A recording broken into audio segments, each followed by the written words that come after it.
نحمده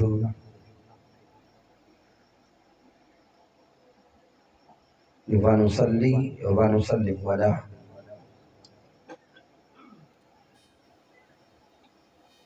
سيدنا ومولانا محمد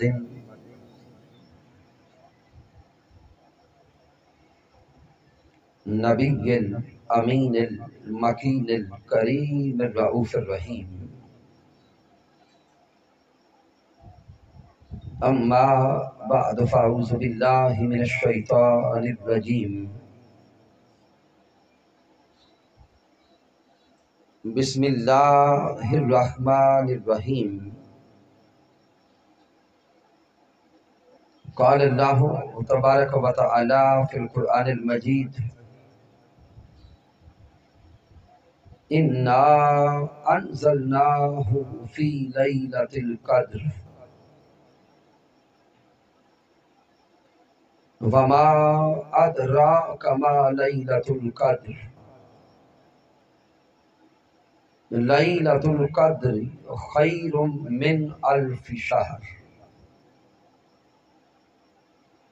صدق الله مولانا العظيم. إن الله وملائكته يصلون على النبي يا أيها الذين آمنوا صلوا عليه وسلموا تسليما.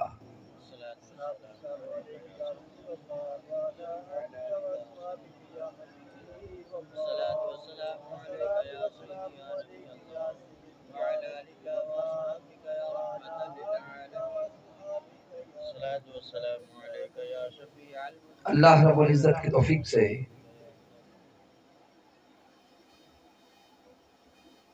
اور تاجدار کائنات صلی اللہ علیہ وآلہ وسلم کے نعلین پاک کے تصدق سے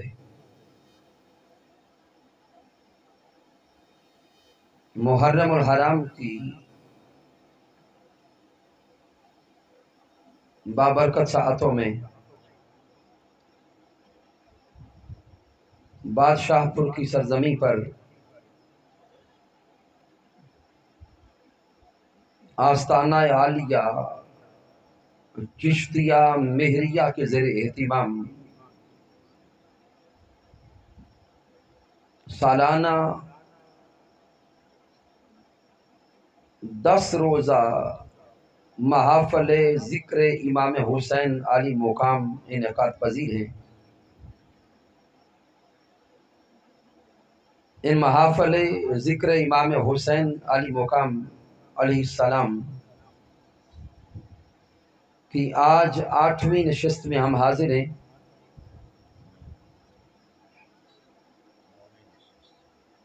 ان ذکر شہدائے کربلا کانفرنسز کے انعقاد پر ہدیہ تبریک و تحسین پیش کرتا ہوں آستانہ عالیہ کے جمیع متوسلین و متعلقین کو، بالخصوص زیب آستانہ عالیہ محترم پیر سید نعیم الحسن شاہ صاحب بخاری زیدہ مجدہ، جناب محترم پیر سید قاسم الحسن شاہ صاحب بخاری سجادہ نشین آستانہ علیہ بادشاہ پور شریف، تحریک منہاج القرآن کے جملہ قائدین و کارکنان، دعا کرتے ہیں کہ اللہ رب العزت ہم سب کی اس حاضری کو بارگاہ آل مصطفیٰ صلی اللہ علیہ وآلہ وسلم میں قبول فرمائے. سامعین محترم، جیسا کہ موضوع کے حوالہ سے حکم دیا گیا، تو آج کی ہماری نشست میں ہم 10 محرم الحرام کی کیفیات کو کوشش کریں گے کہ اپنے قلب و روح سے دیکھ سکیں اور اپنے ایمان کو جلا بخش سکیں۔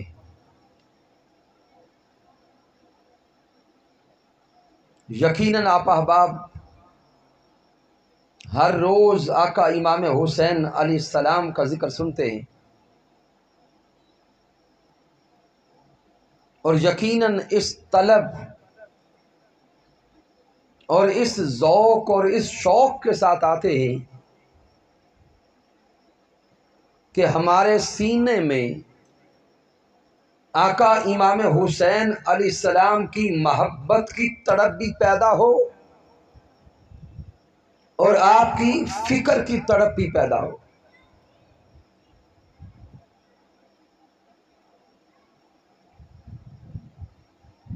تو سامعین، اگر واقعہ کرب و بلا کو دیکھیں، میں اختصار کے ساتھ تاریخی طور پہ آپ کو اس واقعہ کرب و بلا کا ایک نقشہ دینا چاہتا ہوں کہ یزید بدبخت ماہ رجب سن 60 ہجری میں تخت پہ بیٹھا ہے۔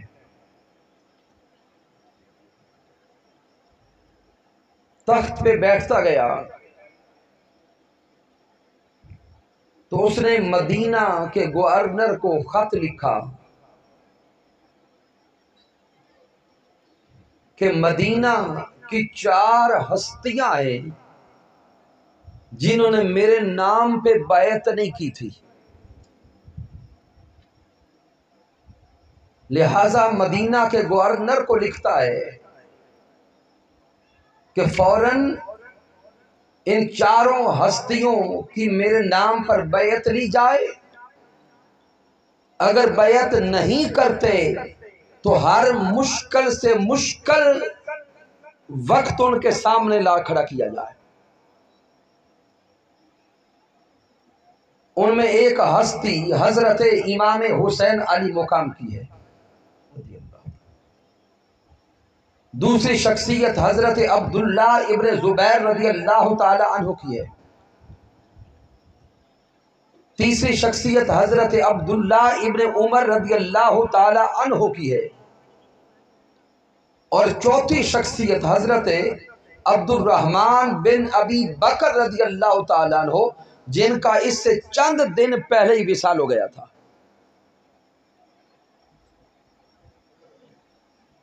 مدینہ کا گورنر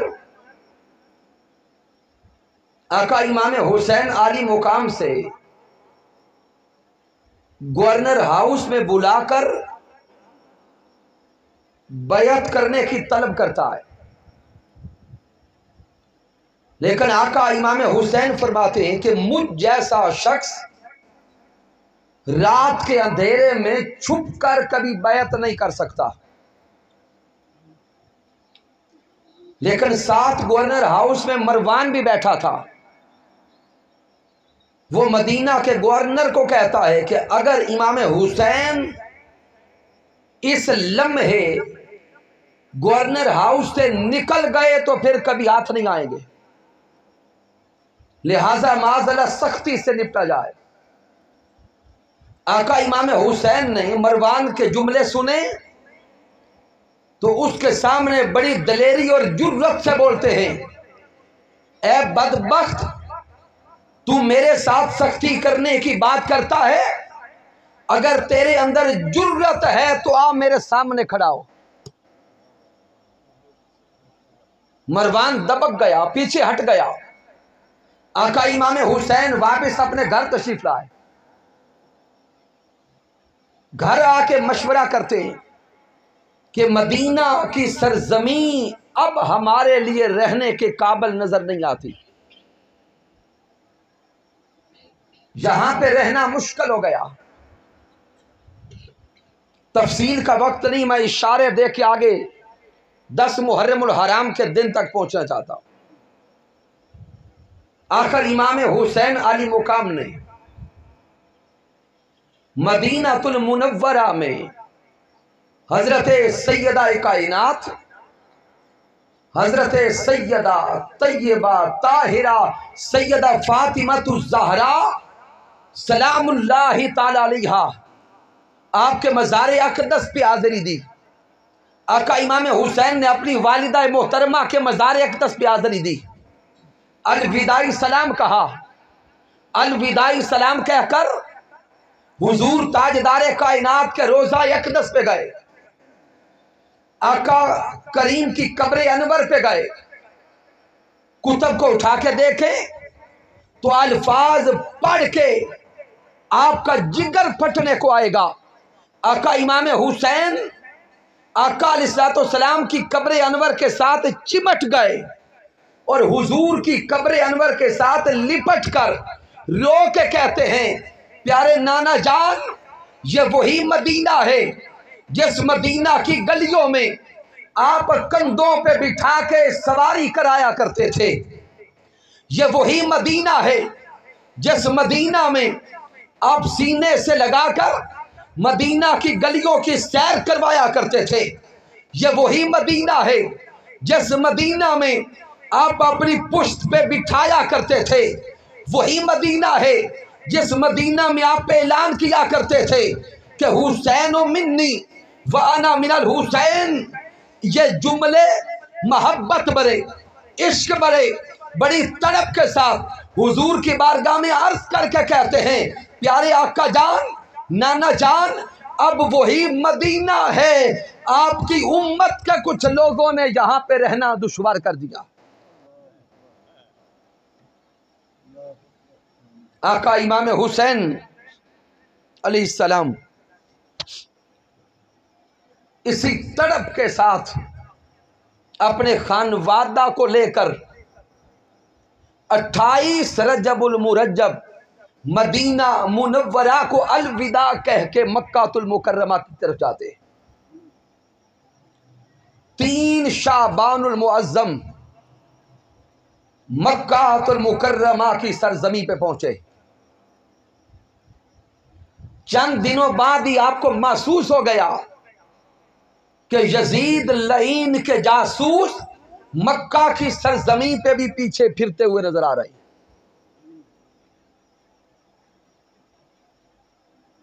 پھر کوفہ سے خطوط آنے لگے، وہ تفصیل آپ جانتے ہیں۔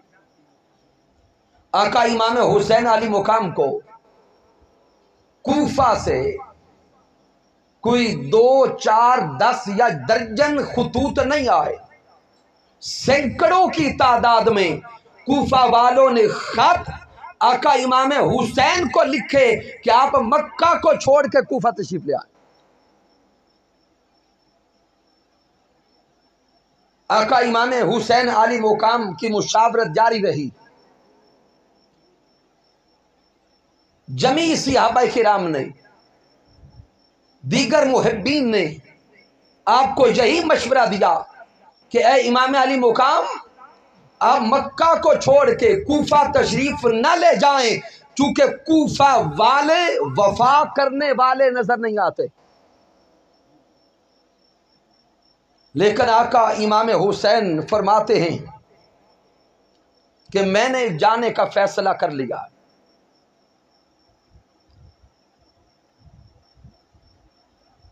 آخر 8 ذی الحج جب پوری دنیا سے مسلمانوں کے قافلے احرام باندھ کر حج کرنے کے لیے مکہ المکرمہ تشریف لا رہے تھے، اب غور کریں، کلمہ پڑھنے والے، مسلمان کہلانے والے پوری دنیا سے احرام باندھ کر حج کے مناسک ادا کرنے کے لیے مکہ المکرمہ کی طرف آ رہے ہیں۔ جس گھر سے حج کے مناسک ملے ہیں، جس گھر سے شریعت ملی، طریقت ملی، اخلاق ملا، کردار ملا، دین ملا، اسلام ملا، اسی گھر کا چشم و چراغ باقی سارے مکہ آ رہے ہیں، امام حسین احرام کھول کے مکہ کو چھوڑ کے کرب و بلا جا رہے ہیں۔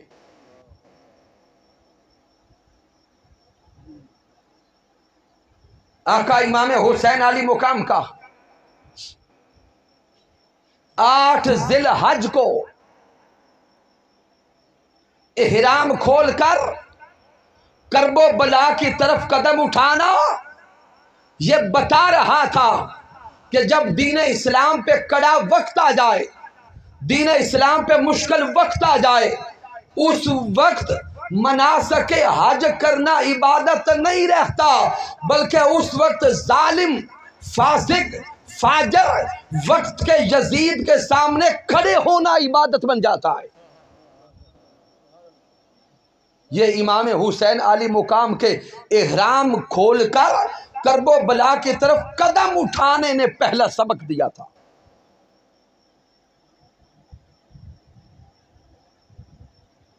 8 ذی الحج کو آقا امام حسین اور آپ کے 72 تن اور ساتھ آپ کے خانوادہ کی عظیم بیٹیوں نے، مستورات نے دین اسلام کی خاطر مکہ المکرمہ کو چھوڑ دیا۔ آگے بڑھتے رہے، چلتے رہے، مقام کرب و بلا تک پہنچتے پہنچتے 11 منازل طے کی ہیں یا 14 منازل طے کی ہیں آقا امام حسین نے۔ جب 11ویں منزل مقام شراف پہ آقا امام حسین پہنچے تو یزید کے 1000 فوجی حر بن یزید تمیمی کی قیادت میں آقا امام حسین کا قافلہ روکتے ہیں اور آقا امام حسین کا راستہ روکتے ہیں۔ اب غور کرنا کہ کردار امام حسین کیا ہے۔ آقا امام حسین کوفہ کی طرف رواں دوا ہیں، راستے میں یزید کا لشکر آپ کے لیے رکاوٹ پیدا کرنے والا ہے، لیکن وہ لشکر دوپہر کے اوقات میں آپ کے سامنے آیا۔ گرمی کی شدت تھی، دوپہر کا وقت تھا، جب آپ کے دشمنوں کا لشکر آپ کا راستہ روکنے کے لیے سامنے آتا ہے تو صدقے جائیں آقا امام حسین کے اخلاق پر آپ اپنے قافلے والوں کو کہتے ہیں بھئی یہ ہمارے سامنے آ رہے ہیں، گرمی کی شدت میں آ رہے ہیں، آنے والوں کو پانی پلا دو۔ یہ ہے کردار حسین۔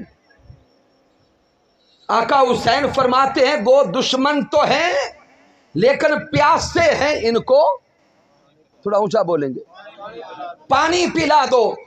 اور صرف انسانوں کو نہیں، آقا امام حسین اپنے محبین کو فرماتے ہیں ان کے گھوڑے، ان کے جانور بھی پیاسے ہیں، ان جانوروں کے اوپر بھی پانی گراؤ اور ان کو ٹھنڈا کرو اور ان کو پانی پلاؤ۔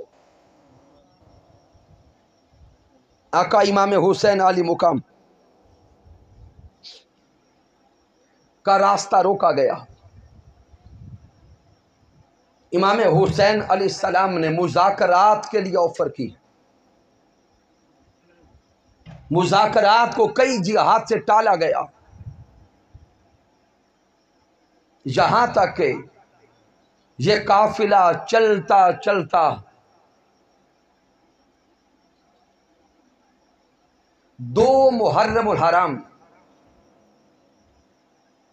یا بعض تاریخی کتب میں 3 محرم الحرام سن 61 ہجری بروز جمعرات میدان کرب و بلا میں پہنچتا ہے۔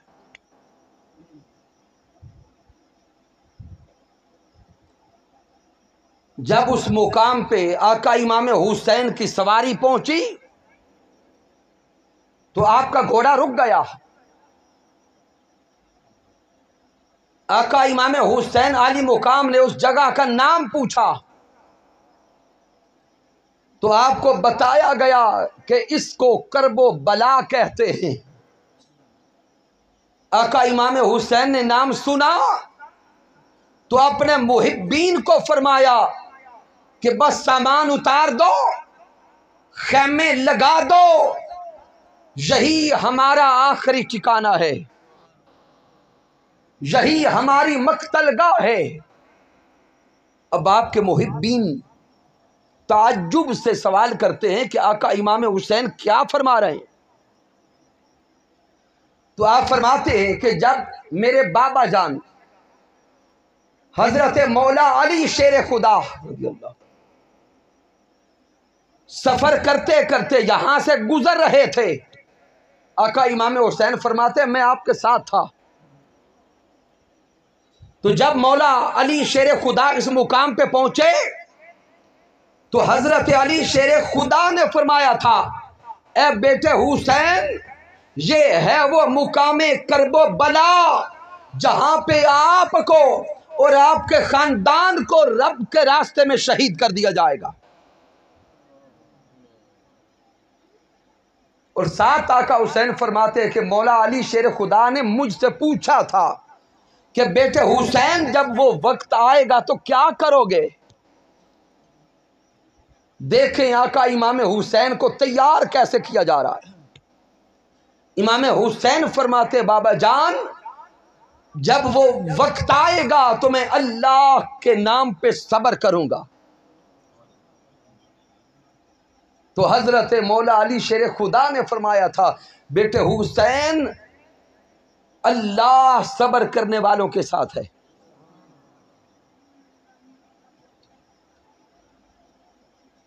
2 محرم الحرام آقا امام حسین میدان کرب و بلا میں پہنچے۔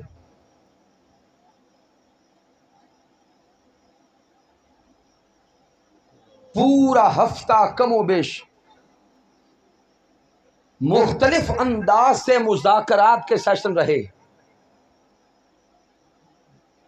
لیکن ناکام ہوئے۔ آخر 7 محرم الحرام کو خانوادہ مصطفیٰ پہ پانی بند کر دیا گیا۔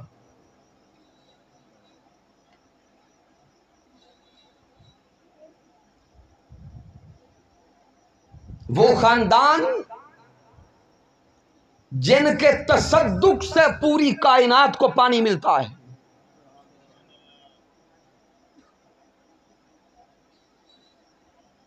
سات محرم الحرام کو اسی کنبے پہ پانی بند کر دیا گیا۔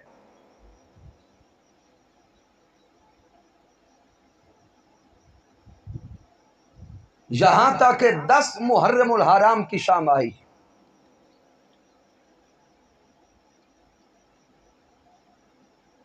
آقا امام حسین نماز عصر ادا کرتے اور نماز عصر ادا کر کے اپنے خیمے کے باہر تلوار کو زمین پہ ٹیک لگا کے بیٹھے ہیں کہ آنکھ لگ گئی۔ ادھر یزیدیوں نے جنگ کی تیاری شروع کر دی، شام کا وقت قریب ہے، یزیدی لڑنے کے لیے اپنے لشکر کو تیار کر رہے ہیں۔ حضرت سیدہ زینب نے ان کے گھوڑوں کے چلنے کی آواز سنی تو پتہ کیا کہ ماجرا کیا ہے۔ آپ کو بتایا گیا کہ یزیدی اس رات لڑنا چاہتے ہیں۔ حضرت سیدہ زینب آقا امام حسین کے پاس آئیں۔ امام حسین اپنے خیمے سے باہر تلوار سے ٹیک لگا کے بیٹھے ہیں، آنکھ لگی ہے۔ حضرت سیدہ زینب تشریف لاتی ہیں، آقا امام حسین کے کندھے پہ ہاتھ رکھتی ہیں اور فرماتی ہیں بھائی حسین متوجہ ہو، یزیدیوں نے لڑنے کی تیاری کر لی ہے۔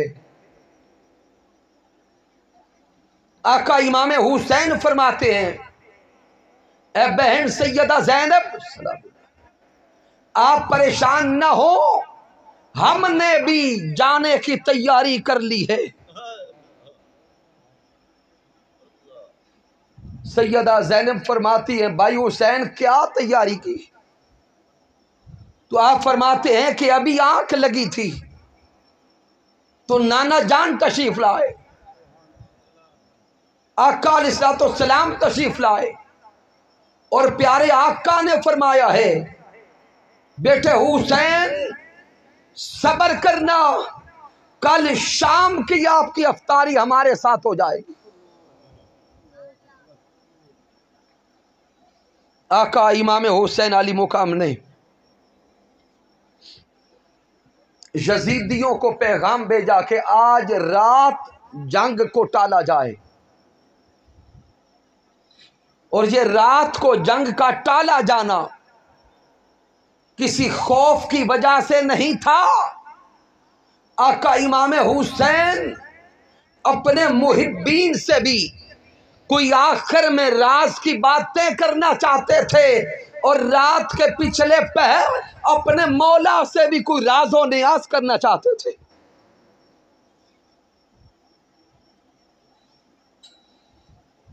جنگ کو ایک رات ٹالا گیا، نماز عشاء ادا ہوئی، آقا امام حسین نے اپنے تمام محبین کو اکٹھا کیا اور خطبہ دیا، فرماتے ہیں مجھے چاہنے والوں اور میرے ساتھ مقام کرب و بلا تک آنے والوں، یہ یزیدی بدبخت صرف میرے خون کے پیاسے ہیں،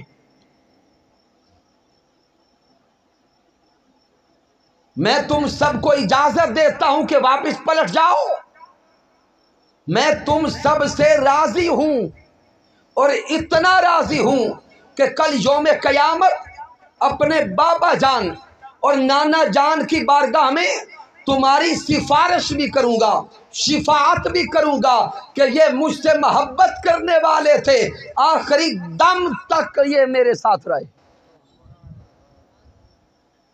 آخر امام حسین فرماتے ہیں کہ میں دیا بجھا کے اندھیرا کرتا ہوں، کہیں کوئی اٹھتے ہوئے شرمائے نہیں۔ آقا امام حسین نے دیا بجھا دیا، خیمے میں اندھیرا تھا، جب کچھ وقت کے بعد پھر دیا جلایا گیا تو وہ سب شاخ سامنے بیٹھے تھے، ہر کوئی یہی کہہ رہا تھا آقا حسین آپ پر ہم اپنی جانیں قربان کرنے کے لیے تیار ہیں۔ کوئی نہیں گیا۔ پھر آقا امام حسین نے فرمایا کہ پھر باقی ساری رات اب مولا کی رضا میں گزار دو۔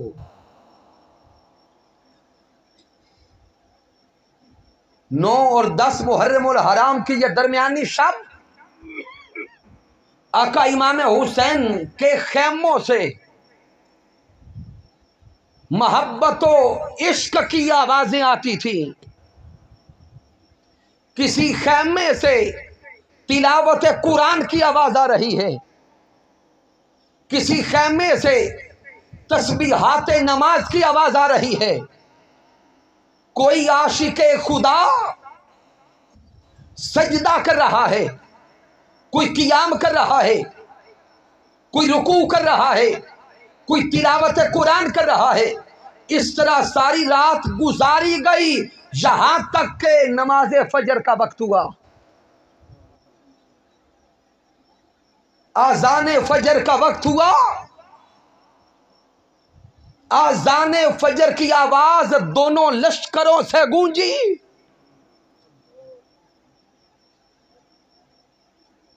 آذان کی آواز لشکر یزید میں بھی آئی،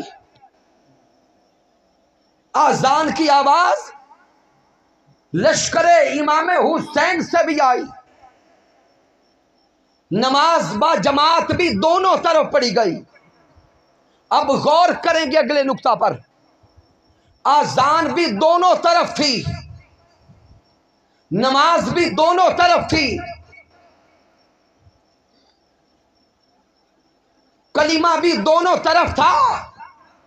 ارے انہی آزانوں کو دیکھ کر، نمازوں کو دیکھ کر اور کلمہ تکبیر کو دیکھ کر آج کے دور میں لوگ مغالطہ کھاتے ہیں کہ دونوں طرف مسلمان تھے، دونوں معاذ اللہ شہزادے تھے تو دو شہزادوں کی جنگ تھی. ان کلموں نمازوں کو دیکھ کے مغالطہ کبھی نہ کھاؤ. ارے آزان تو دو طرف تھی، نماز بھی دونوں طرف تھی، کلمہ بھی دونوں طرف تھا، لیکن حق دونوں طرف نہیں تھا. حق دونوں طرف نہیں تھا. ارے حق ادھر تھا جدھر شہزادے حسین تھے.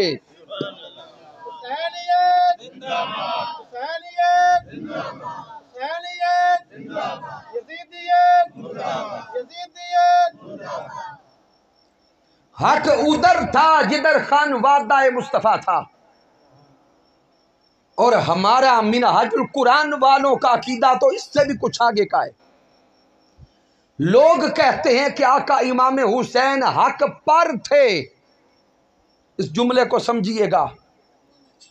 لوگ تو صرف یہاں پہ آ کے رک جاتے ہیں کہ آقا حسین حق پر تھے. ہمارا عقیدہ اس سے آگے کا ہے. ہم کہتے ہیں آقا حسین حق پر نہیں تھے، بلکہ حق خود امام حسین کے قدموں کے پیچھے تھا.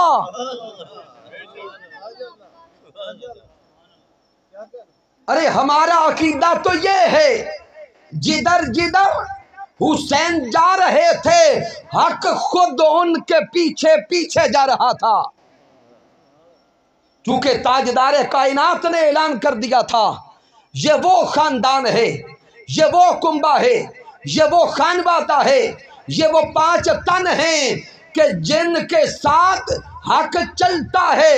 حضور نے اعلان کیا تھا الحق مع علی والعلی مع الحق.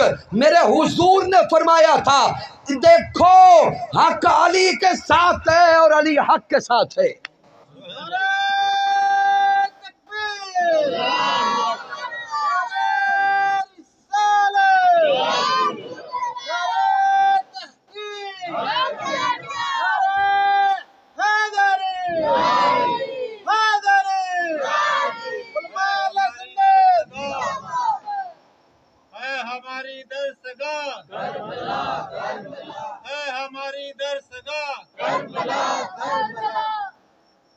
تو سامعین محترم، نماز فجر ادا ہو گئی، سورج طلوع ہونے کو تھا، جنگ کی تیاری دونوں طرف ہونے لگی. یزیدیوں نے بھی اپنی صفیں سیدھی کی، آقا امام حسین عالی مقام نے بھی اپنے محبین کی صفوں کو سیدھا کیا. اب تصور میں لاؤ کہ ادھر 72 تن ہیں، ان سے جنگ لڑنے کے لیے کم از کم 22,000 کا لشکر سامنے کھڑا ہے. اور ابھی بھی ابن زیاد یزید کو خط لکھ رہا ہے کہ میرے پاس فوج کم ہے، 10,000 کا لشکر اور بھیجو. تو آیا ہے، توجہ کرنا، ادھر کتنے 72 اور پہلے فوج کی تعداد اس کے پاس 22,000 اور ابھی پیچھے خط لکھتا ہے کہ میرے پاس فوج کم ہے، 10,000 کا لشکر اور بھیجو.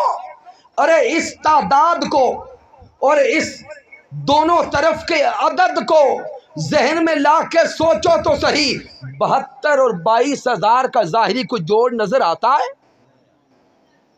ظاہری جوڑ نظر نہیں آتا.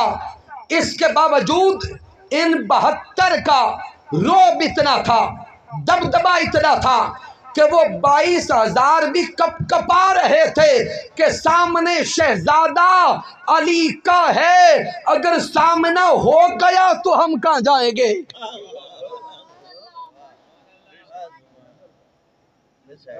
اور یہ حقیقت ہے کہ اگر آقا امام حسین لڑنے پہ آتے، اللہ کی عزت کی قسم، وہ 22,000 تو درکنار 100 گنا اور بڑھ جاتے تو تب بھی سامنے کچھ کھڑے نہ رہتے۔ لیکن آقا امام حسین لڑنے آئے نہیں تھے، وہ تو امتحان گاہ میں تھے۔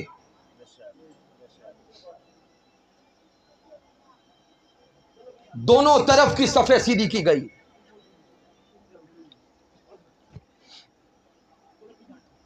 جنگ کا لمحہ قریب تھا۔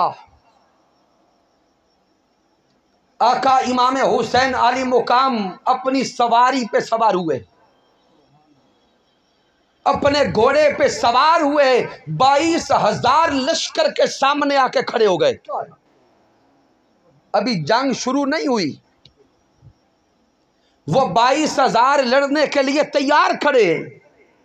آقا امام حسین کی جرت دیکھیں، اپنی سواری پہ سوار ہو کر اکیلے ان 22,000 کے سامنے کھڑے ہو گئے اور آ کے خطبہ اتمام حجت دیا۔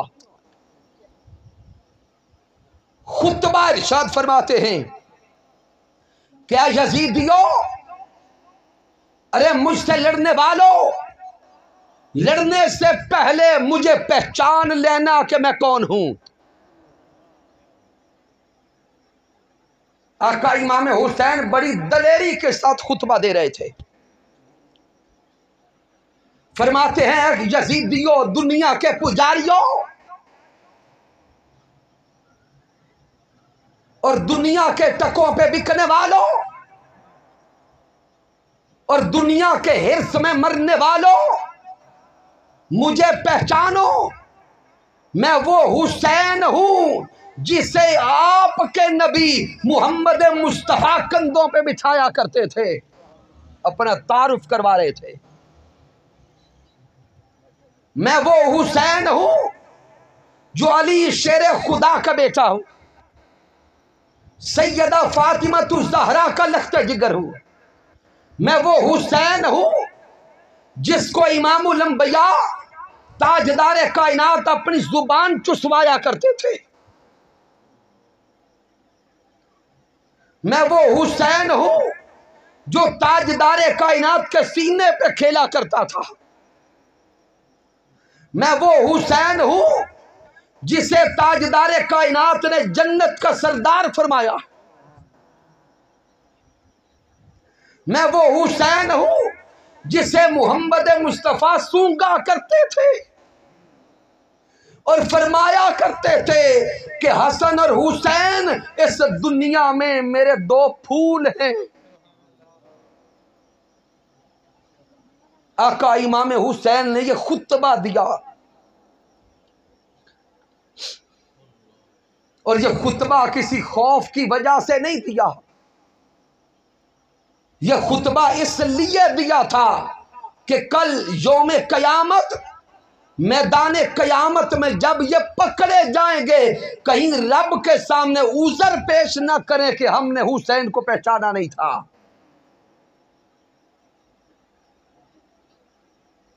جب آقا امام حسین نے خطبہ دیا، حر بن یزید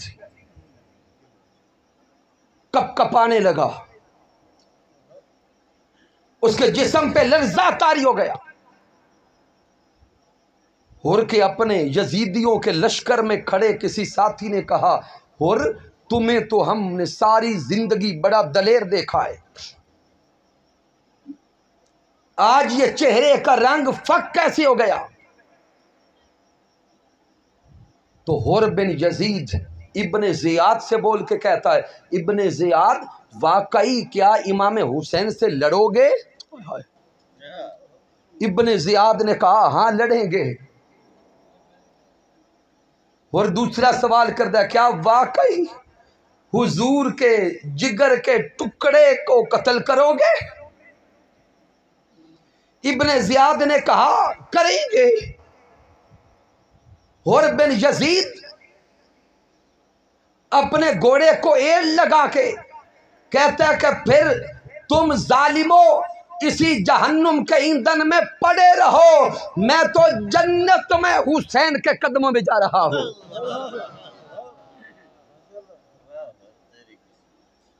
اپنے گھوڑے کو ایڑی لگائی،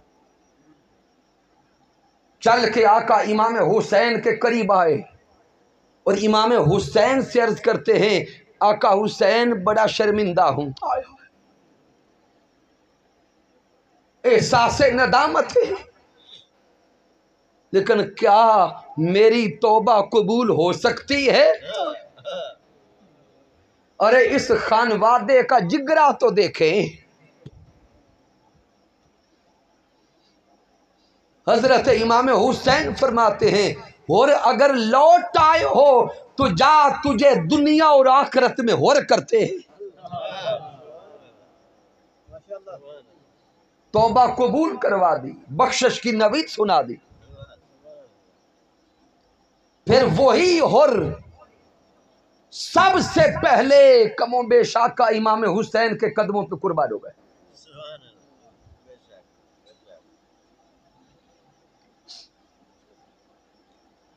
10 محرم الحرام جنگ کا سلسلہ شروع ہو گیا۔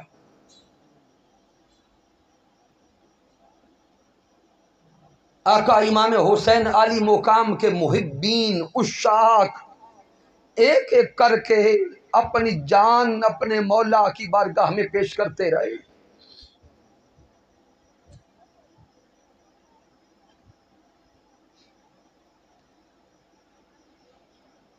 جب سارے محبین اپنی شہادت کا جام نوش فرما چکے تو حضرت مولا علی شیر خدا کے دوسرے صاحبزادے جو اسی جنگ میں تھے،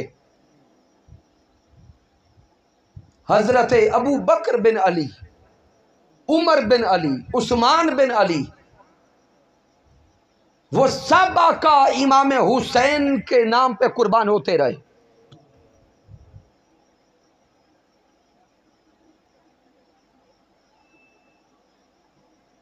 یہاں تک کہ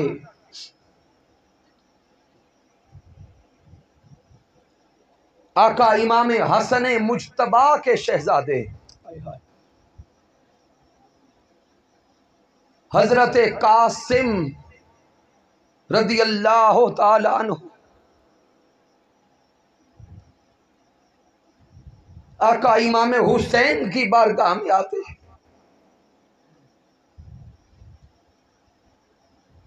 عرض کرتے ہیں کہ میں میدان میں اترنے کی اجازت چاہتا ہوں۔ آقا امام حسین نے حضرت سید قاسم کو دیکھا تو حضرت قاسم کو فرماتے بیٹے قاسم، آپ تو میرے بھائی کی نشانی ہو،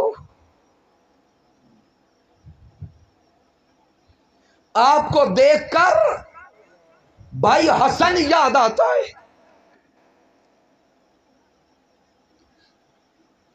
تجھے میں یزیدیوں کے ہاتھوں میں کیسے بھیج سکتا ہوں؟ امام حسین نے انکار کر دیا۔ شہزادہ قاسم خیمے میں بیٹھے، آنکھیں چھلک پڑی، سوچ میں ہے کہ چچا جان کو کیسے راضی کیا جائے۔ یہاں تک کہ خیال آیا کہ حضرت امام حسن مجتبی نے رضی اللہ تعالی حضرت قاسم کو ایک تعویذ دیا تھا اور فرمایا تھا کہ بیٹے قاسم، جب میرے بھائی حسین پہ کبھی مشکل وقت آیا تو اس تعویذ کو کھول کے پڑھ لینا۔